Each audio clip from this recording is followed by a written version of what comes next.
Welcome back. Well, you know Annie McCary. She is here on behalf of our board on a regular basis, as well as some clubs.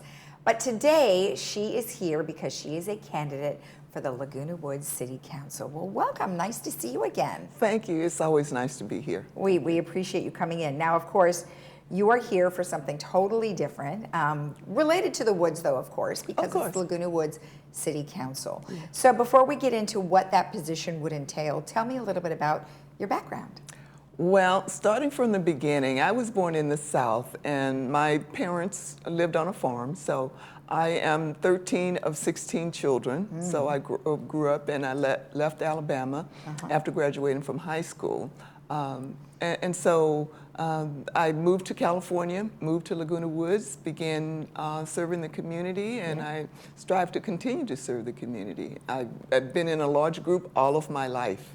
Yes. Well, 16 children, that would be a very interesting situation, because I imagine you would have to, being somewhat in the middle or maybe a little on the older side, you had to coordinate a lot of stuff. Well, they did coordinate a lot of stuff. And you know, it's interesting being from a large group like that, you get to learn a lot. You learn communication skills because you got to have a voice, otherwise you get lost. Yeah. I learned some survival skills because, you know, the bigger ones tell the little ones what to do. So reflecting on it, it was a good growing up experience. Now, the majority of your time working has been in healthcare. Tell me about that. Well, I went to nursing school shortly after I moved to California, and I spent my entire career as a nurse. Recently, my last job was at LA County USC Medical Center, where I worked with hospital epidemiology, infection control, and prevention. Okay.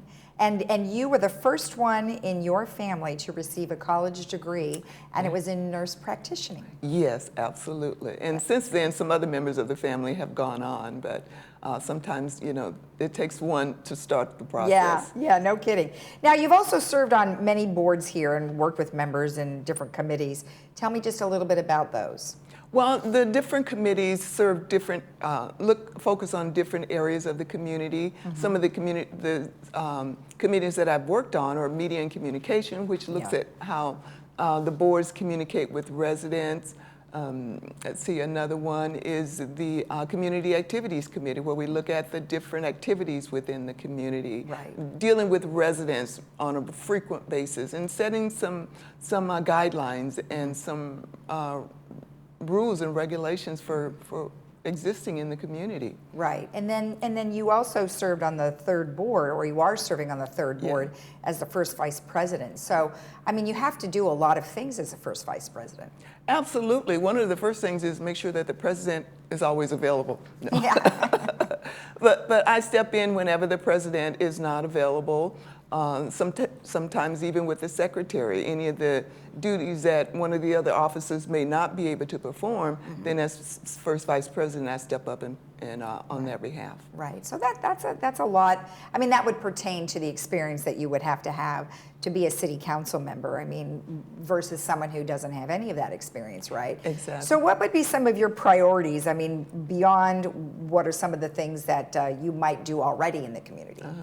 Some of my priorities will be, first of all, fiscal responsibility. Just looking at making sure that we don't spend more money than we have, making sure that the money is not our money personally, it is the monies of the community, and just making sure that we are good stewards over the finances. And then you have a variety of other things. Listening is a real key thing. I mean, of course, everybody has a voice and everyone wants to be heard, but not everybody listens. Exactly. And one of my campaign mottos is I listen. And I was talking with a person and mentioning that I was running for city council, and she says, "Oh, I'll vote for you." And I said, "Tell me why." And she said, "Well, my experience is that you listen, you respond, and you take action." Nice.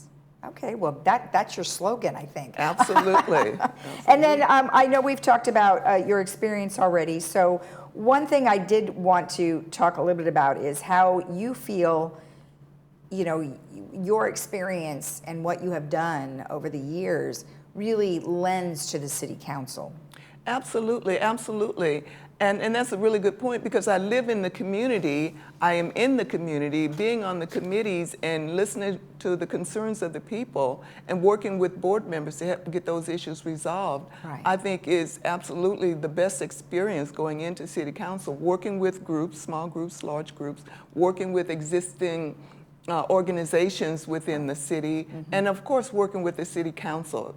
I do believe that, I know that I'm a good team player, and so I work well with people, and I know I would be a good fit for the council. All right, excellent. And then we already heard your I listen, I respond, and I take action, which I love.